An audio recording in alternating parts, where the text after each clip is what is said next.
People getting to see themselves, and they feel like they're actually on the news. Like, manage a funeral to give them a CD though. Did you really? I did that. You're a rapper? I used to rap, so I never know what you are capable of until you put yourself out there. Because you went to the funeral home. I went to the funeral They home. shouldn't have gave you the location. Man, they gave me the location. But you went. In high school, I got beat up one time, and I was like, I used to hate people. Bro, remember you ran from that fight? I didn't run, bro. I had to take my stuff off. I wasn't ready yet. Cause I was ugly in high school. I was ugly, and I spent some money. On my teeth. DMs, hey man, please, hey, don't get me in there. Oh, you were an uninvited guest in I their was break an room? uninvited guest in their break room. People that got fired from on the scene before, so I don't want nobody to like lose their job or get in trouble. What was your mission when you started actually?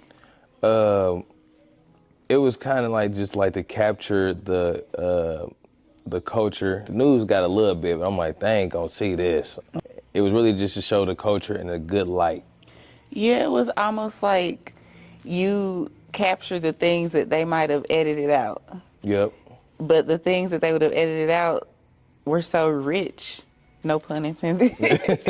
But like you got the richness of people and their joy, and that's what I loved the most. It makes you feel good that you make other people feel good. You're making them feel seen. Yeah. It was like, hey man, what's one of the crazy things you ever did in your life? I said, I had a big chick that liked Medea, and I walked off, and they were just like, what just happened? I'm the person, you can tell me your idea, and I want to help you bring it to life. I don't want to have a friend where we get into it now, it's subliminals and all that stuff. If we really friends, we supposed to be like family. But you never know people's agendas when they come around. When it's us, they don't show us. Like, you don't see too many of us on HGTV.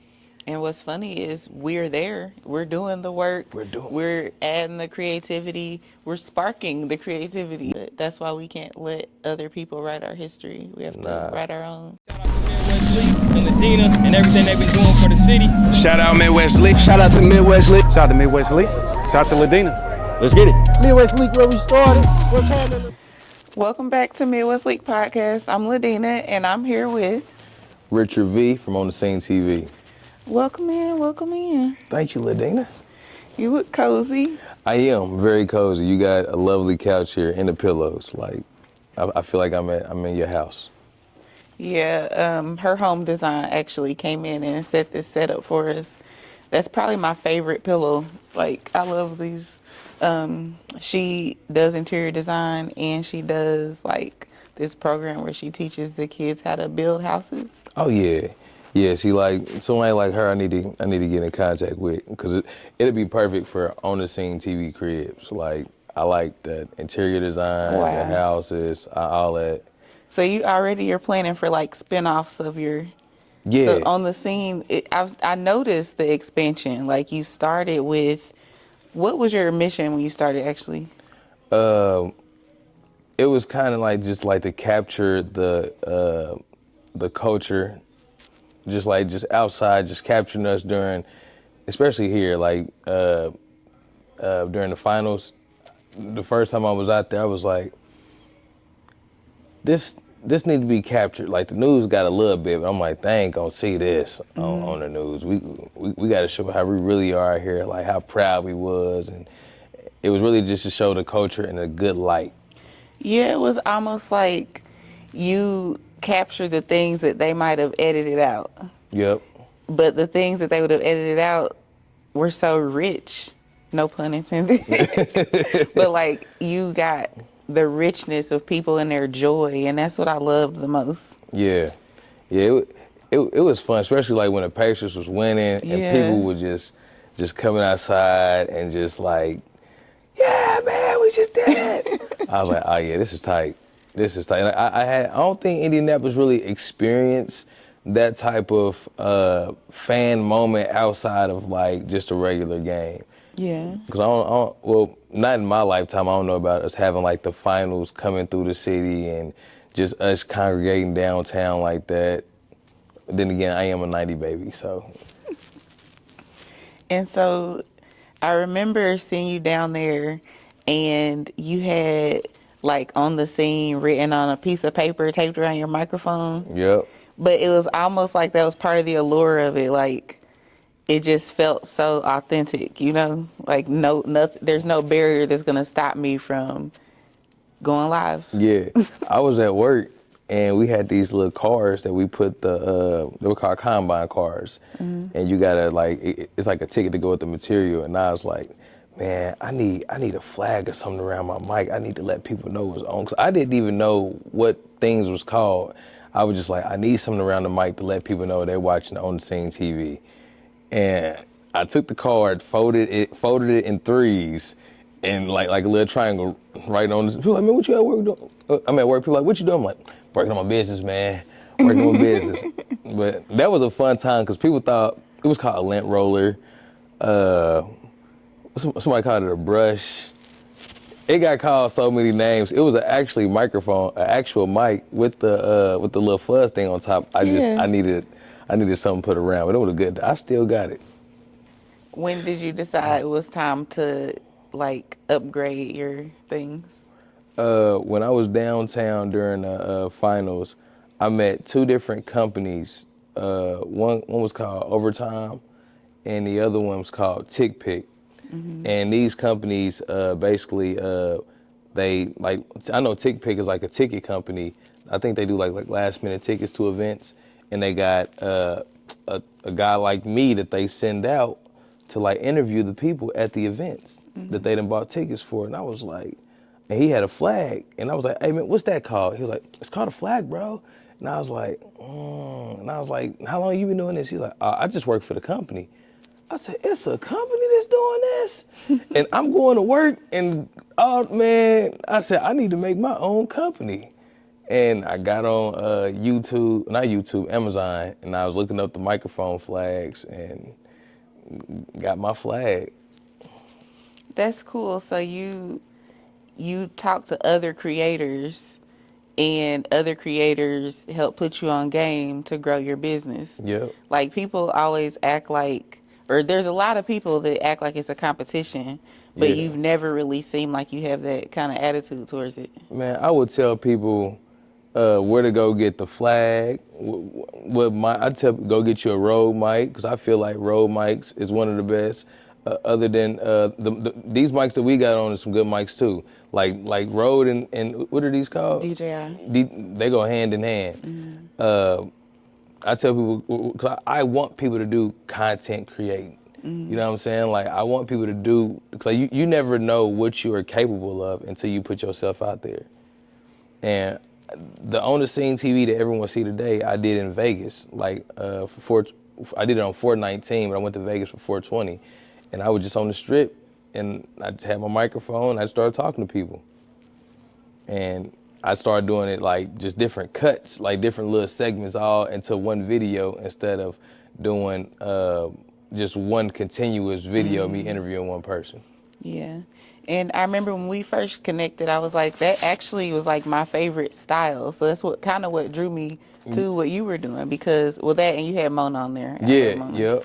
So I like that style, and like there's nothing new under the sun. So several of our brands have been doing man on the street interviews, and it's cool to every interview, like the whole thing is not going to be usable. So then when you can cut to different people talking about different things, it kind of just makes it flow, and people get to see themselves. Exactly. It's like, man, and I think that's what it was, like other people getting to see themselves, and they feel like they're actually on the news, like, hey man, we on there, and they get to sharing it with their people, and it's like, okay, cool. Hey, it makes you feel good that you make other people feel good. You're making them feel seen. Yeah. So when other people are doing the same thing, I know that's kind of been like a topic of discussion lately. Like, how do you feel when you see something like that? So I've met people downtown. There's other content creators I've met. I met there's two of them. They're like, bro, we doing what you doing. I said, man, can I cuss on here? I said, man, put me on that motherfucker. You know what I mean? They put me on there. They was like, hey man, what's one of the craziest things you ever did in your life? I said, I had a big chick that liked Medea, and I walked off, and they were just like, what just happened? And cause like, I like that. Yeah. But like when you be yourself, it's different. You know what I'm saying? Yeah.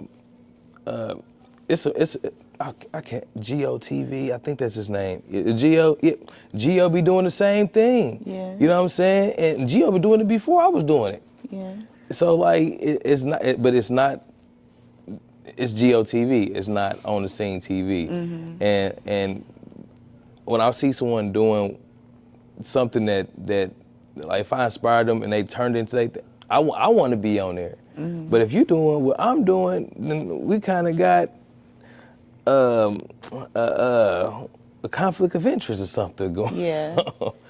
But yeah. And it's not, the thing is, nobody can actually do what you're doing because you put you into it. Yeah. So people can try to do what you're doing, Yeah. but they can't maintain it because they don't have the sauce. And what you're doing, like, it stems, correct me if I'm wrong, but it stems from the improv of you being a comedian. Yeah. And so if comedy is your passion and you kind of take it in that direction, Yeah. like, tell me about how you kind of evolve that part. So with comedy, you got crowd work, Mm-hmm. and it's kind of like I get to do live crowd work Mm-hmm. in a sense. Like he's talking to people. I like to make weird observations, make people laugh, and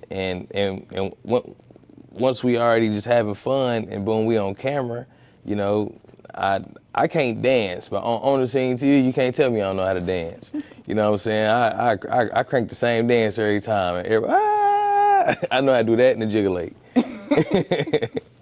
But yeah, it's like I get to like just be me and have fun, and I've learned to even that, like take it on the scene TV. When I go back on the stage, I'm more comfortable because I've been in front of people and doing it repetitively. So it's evolved your comedy career. Yep. When's your next show? My next show, it should be with you. And then after that, December 13th, I got a clean comedy show. It's like a private event for like an office. Like I'm doing it for the employees. That's so tight. yeah, it's gonna be different. It's gonna be fun. I like fun. I love how you are getting to, like, you're setting your own stage. And so it's opening doors for you from the platform that you built and other people as well. Yeah. So you started off on the street and then you kind of started moving into the clubs and now you're doing businesses. How did that transpire? The club. So sometimes I've been in the club and I probably bumped shoulders with someone. It's like, hey bro, I got a business, you know, can you come holler at me? And I'm like, all right, let me get your number. And the fact that I like to have fun, like I see commercials, everyone see commercials, I'm like, man, this commercial missing something. Mm-hmm. So when I do business promo, I try to make it fun, funny.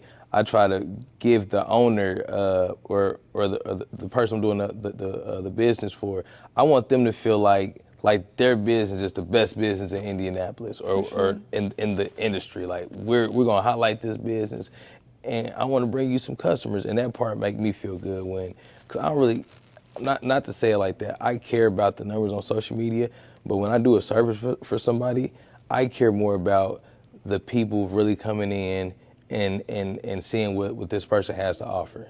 So this person's like, hey man, everybody that came because of you, bro, you turned me up, bro, thank you. Mm-hmm. I feel good. Yeah. I'm like, all right, bet. Off to the next venture. Do you have a moment on camera that kind of shocked you? Like they walked away and you're like...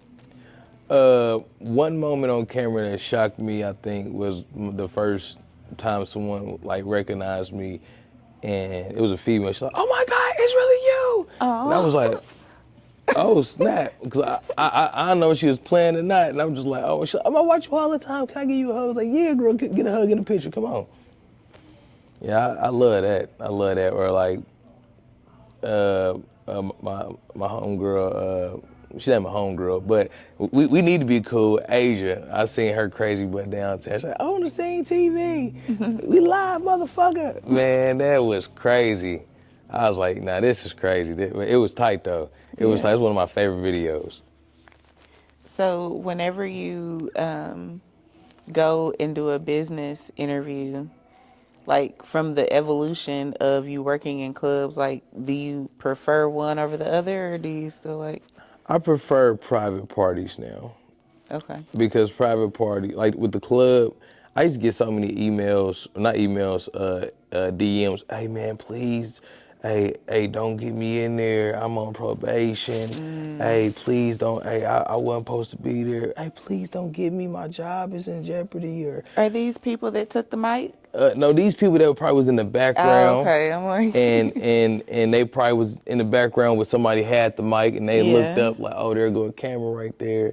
And I don't want nobody to, because some people got fired from on the scene before. So I don't want nobody to like lose their job or get in trouble. So I like more controlled environments. now how did that happen? I went up to the first student, what do you call that? The school bus The place? school bus place. Okay. And I went up there to interview some ladies, and they turned up. They was being free. You know, black people clown in the break room. They was just clowning in the break room, and I shouldn't have posted it. That's one of my biggest regrets. I shouldn't have posted it, because I posted it, and like within 2 hours, it had spread like a wildfire. Wow. Man, I got a call to take it down. 2 ladies, I think two or 3 ladies got fired. I think it was 2. And I'm still trying to get y'all a job.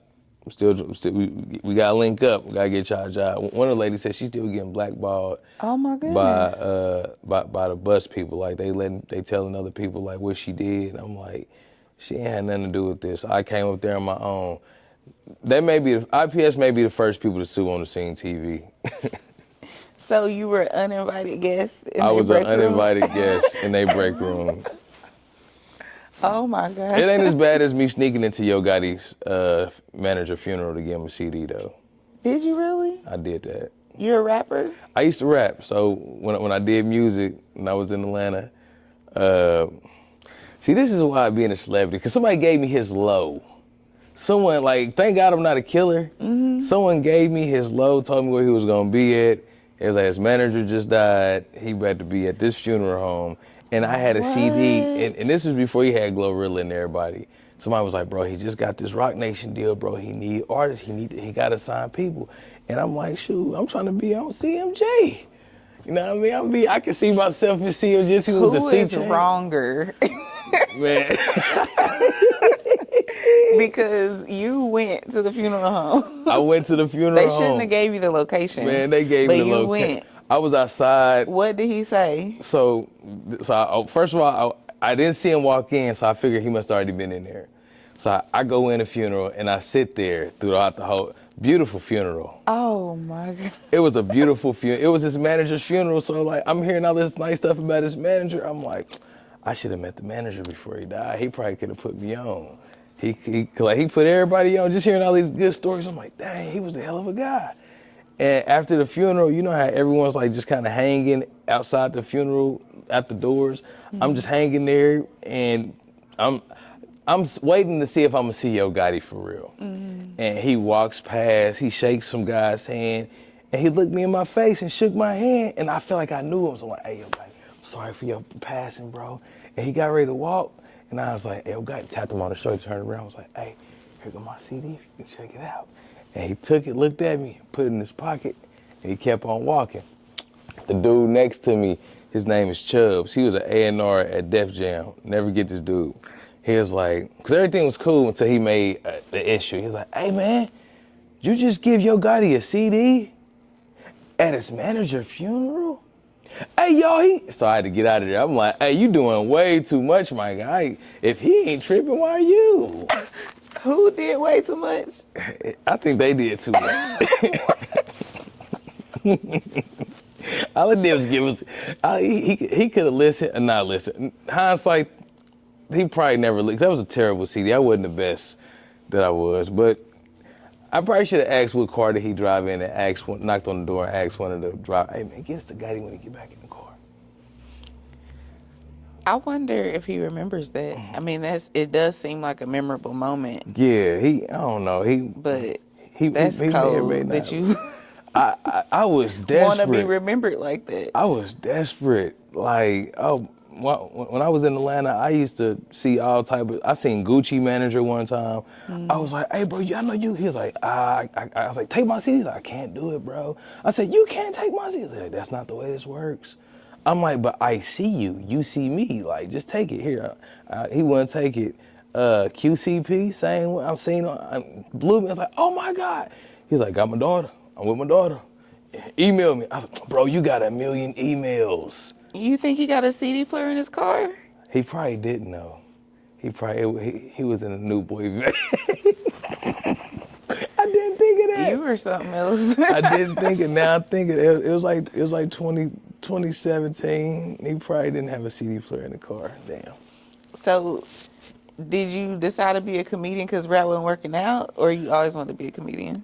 I wanted to be a comedian. Well, I always wanted to, like, not really be a comedian. I guess, like, play around with it, like, just be funny. Because I was heavily influenced by, like, Kevin Hart, but, like, before Kevin Hart, you got Richard Pryor, and I grew up on Richard Pryor, Mike Epps, Bernie Mac, and I was like, I could see myself being in some movies being funny. In my head, this was gonna happen. I was gonna blow up off the rap, and then I was gonna start my acting career, and I was gonna take over the acting career. Me and Kevin Hart was gonna be like this, and then I was gonna retire in radio. I was gonna be a radio personality, and that was gonna be my life. I had it all planned out, and a couple years ago, my boy was like, "Man, you should do comedy," and I was like, "I ain't never ever said do comedy before. I'm gonna try," because all I did was tell stories. All my jokes come from the things I'm really embarrassed about. Like in high school, I got beat up one time, and I was like, I used to hate people. Like, "Bro, remember you ran from that fight?" I run, bro. I had to take my stuff off. I wasn't ready yet. But yeah. What high school did you go to? I went to, I graduated from Warren, but I went to Arlington for a year. And Arlington put BTA. They was not playing. They put belt to ass. Arlington was different. Like you were fighting a lot at Arlington? I wasn't fighting. It was just the time, you know, like, and IPS, it's like a spiral you can go down. You get into a fight and you lose. Now you got people that's gonna pick on you because you lost the fight. And I lost the fight, and oh my God, people picked on me so. One time a dude was in the bathroom and he peed. Somehow he missed the toilet and it splattered on my foot. And I was like, "Hey bro, watch what you're doing. You almost peed on my foot." And everybody, "Hey bro, he peed on him." Bro, why all day everybody, "Hey man, why you let old boy pee on you? Why you let him pee on?" I'm like, "He didn't pee on me. He almost it splattered on the floor." They're like, "Why was you too close to?" I'm like, "Oh my God." The things that be going on in men's bathrooms, like, what do y'all really be doing? Man, I don't know how, buddy. I don't know how he missed it, but like, you know, I heard the pee hit the floor, and I'm like, "Hey man, watch out," because when pee hit the floor, it jumps up. That's what happens. And yeah, it almost got me, man. They made fun of me. Then the fight, of course, it just wasn't all that good at Arlington. So now you moving around the city, like, do you run into people that acted funny in school and now they're like acting cool, or how does that go? All the time. And I ain't gonna say they acted funny, because I was ugly in high school. I was ugly, and I spent some money. I spent some money on my teeth. I spent some money on my teeth. I think that's all what was wrong. I hadn't grown into my features yet. And yeah, they wasn't, some people was cool with me. And 'cause Rychard V is not my real name. So a lot of people would be like, "Hey man, I see you, boy, I see you." And they call me by my real name. I thought that was like undisclosed information, but you posted your real name on the internet yesterday. Man. I said he didn't blank it out or nothing. I didn't. And see, and that's why I don't really, because somebody was like, "Who is this person?" I'm like, "That's me." I should have blocked it out. I didn't, and now you say that wasn't the best move. But you were trying to prove a point in the moment. Yeah, I was trying to prove a point in the moment. It was really my mama, because my mom, she be on me. She's the reason why I got my my business copyrighted. She was like, hey, like, I don't know if she could feel it, but she was on me every day. Like, did you copyright it yet? Did you copyright it? You got to get them copyrighted. And I was like, I'm gonna get it done. I'm gonna get it done. And one day I was just like, okay, let me get it done. I don't want to hear her mouth no more. How did you acquire such a strong friend group? Years of grinding, like Trotsky. We've been cool over going on 7 years. My manager Rucker, we've been cool for about six years. Queen Quavo, we met at the beginning of my comedy journey, and everybody else around me is pretty much like parts of me, like best friends I've met along the way. I don't really do well with new friends because people have weird agendas, and I was a sheltered kid, so I was never like too fond of having a bunch of friends. I had like 1 or 2 friends for a long time, and it's like that with my team. You know, like when it's not a lot, like you got friends you can get into it with and y'all get over it. Ain't no ill will. Them the friends I like to have. I don't want to have a friend where we get into it now, it's subliminals and all that stuff, and you like, I thought we was cool. Like, is this about me? Yeah.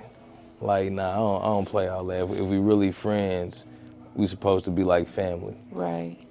So what are the best perks of having other creatives as your friends? Because you just named like some really talented people. Yeah, they give me great ideas.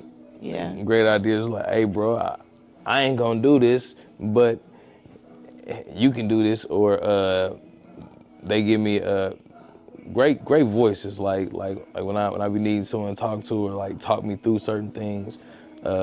Having those friends is very well a good thing. And like sometimes I haven't taken it like for granted like that, but I be forgetting like who my friends are. Like man, like, one of my friends is one of the dopest movie creators in the Midwest. Like, you know, so and others a comedian.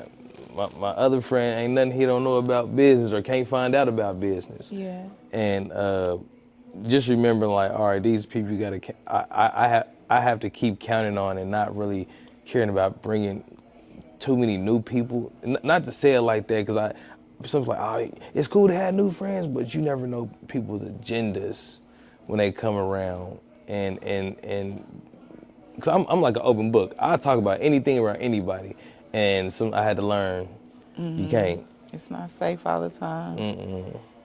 And then sometimes you'll get new people around and share ideas, and next thing you know, they gone and running with it. Yeah. So. Yeah, and the messed up part about that is I'm the person, you can tell me your idea, and I want to help you bring it to life. Like, I'm like, nah, I won't do that. Do it this way. You know what I'm saying? Like, I love helping people. Like, I may not know too many things about business, but I know how to be creative and be yourself, be myself. So I tell, like, man, what's your story? Like how are you when you're excited? Or, you know what I'm saying? Like, let's try to put that into your content. Like, now, me being a content creator, hindsight thinking back when I was a rapper, had I really been myself, I probably wouldn't have gave up on rap so much. I wasn't being myself. I was being what I saw in the industry and who I wanted to be like once I got there. And to the point where you hear certain rappers and you're like, man, he's so raw. He being himself. That's his story. That's why it sounds so raw. So what's next for On the Scene TV? Next for On the Scene TV, we got to start moving to some other cities around Indiana, and just traveling and bumping shoulders, traveling and you got private parties, you can book me. I like the private parties because they be different, they be creative. I'd have been to an infused party, pajama jammy jam. I've been to a dog's birth. What? They did a C-section on a bully. So I guess bullies, with certain bullies, they can't give vaginal birth, so they got to get a C-section. And man, the doctor just pulled them out like a roll of sausages. I said, what? Just going in, they just pulling them out in a little package. I said, wow. I was like 2,000, 3,000, 4,000. That's tight. But yeah, so you counting the dogs by the value. Yeah, man. By the dollar amount. I understand it's a business. Yeah. And I done seen some things on the Scene TV. So more on the Scene TV cribs. Yeah. I want to do more cribs, and I like you said with her design. Her home design. I gotta hook you guys up for real Yeah. because she builds houses and she renovates and does all the interior design. So she has some stuff for you to show off. Yeah. And she was just telling me about there's this charity thing where different companies come together and they each will do a room of a house. So imagine how crazy the house probably looks. Yeah, that's tight. That'd be a cool that's tour. Tight. Yeah, what? And then like you know like, oh dang, so this company did this to this room. Yeah. Yeah, that's hard. That's hard. I like that. See, and just stuff like that it's different. Mm-hmm. And when it's us, they don't show us. Like you don't see too many of us on HGTV. And what's funny is we're there. We're doing the work. We're adding the creativity. We're sparking the creativity. Yes. But then they get to cutting stuff out. Yeah.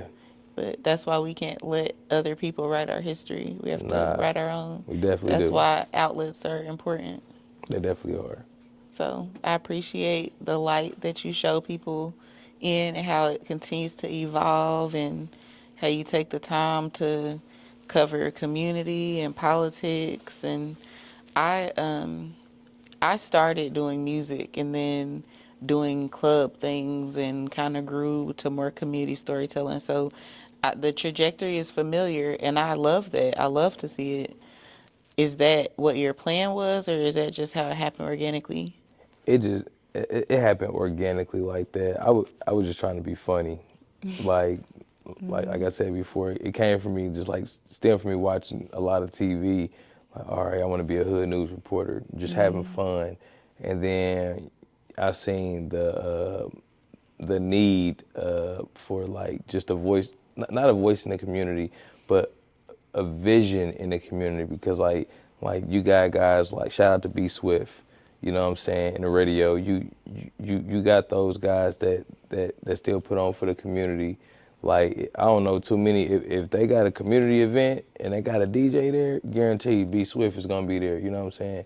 But it be the thing, like, we don't see it. We hear it. We don't see it enough. And, like, it's one thing to hear it on the radio. It's another thing to, like, constantly see it all the time and put it in their face, like, okay, bet. They doing the coat drive, or you know what I'm saying? Because like the news will get it, but they only gonna get us for maybe a segment. I make the whole newscast about us, and with the whole reel about us, and I feel like it's so much more out there, untouched surface to get. I feel you. So, do you ever get tired of being on the scene? Because it's only so many hours in a day. Yeah. If I get tired of doing the same thing over and over, like, that's why I kind of had to, like, chill out from the clubs. Because it was like, I'm like, another club? Another club? Nah. But it was fun, but it was like, it got too repetitive. I like to do different things. Like, if my day is filled up with different types of on the scenes, like, if I went to a house, if I went to a school, if I went to a charity or pulled up at a family barbecue or something like that, it's like a long day, but it's like we did some different things to change the vibe up, and I like that part. I like that part. Like, and it's so many different things in Indianapolis to offer, whether it may be a business, an event going on, just so many different things. And like, it's like, all right, bet. I always think, what can I use in this room to make this more appealing and have fun and all that. And yeah, no, now I get tired. Do I get sleepy? Sometimes, but now I don't get tired of being on the scene. That's what's up. All right, well, thank you for taking the time to come in And thank you, talk Ladina. to us. And shout out to you, cause listen, me being here, I remember like this was a long shot for me at a point in time. Like I was like, man, the Midwest League, man, how I'm gonna get on there? How I'm gonna get on? And when y'all with the Music Mondays, man, and I had a job. I used to want to come out so bad. Y'all used to have everybody. I used to be looking at the videos and the pictures like, one night I'm gonna make it. And like, I think by the time I caught on to the Music Monday, this was like towards the end of it. What's the name of it? This was I forget the spot. But it was a spot before here, wherever you was before here, when you was doing them a few years ago. I don't think it was here. No, I never did it. It was, man. So you would be at work seeing the videos? Yeah, I'd be at work like, man, cause I'd be like, I can't make it out too late at night, and I know, you know the open mic, you know, it's gonna start late. It may start by 11 o'clock. I'm like, It was a time. You missed it. man, what? But ultimately, it wasn't even just about it being a time, but it was just like the opportunity to break music and have a space for that, for people to, I love showcasing people's creativity. So, hey, we didn't get to see yours, but we're seeing it in a different way. Yeah. You had to slide me a CD. Carter Brand got a CD player. Shout out to Midwest League and Ladina and everything they've been doing for the city. Shout out Midwest League. Shout out to Midwest League. Shout out to Midwest League. Shout out to Ladina. Let's get it. Midwest League where we started.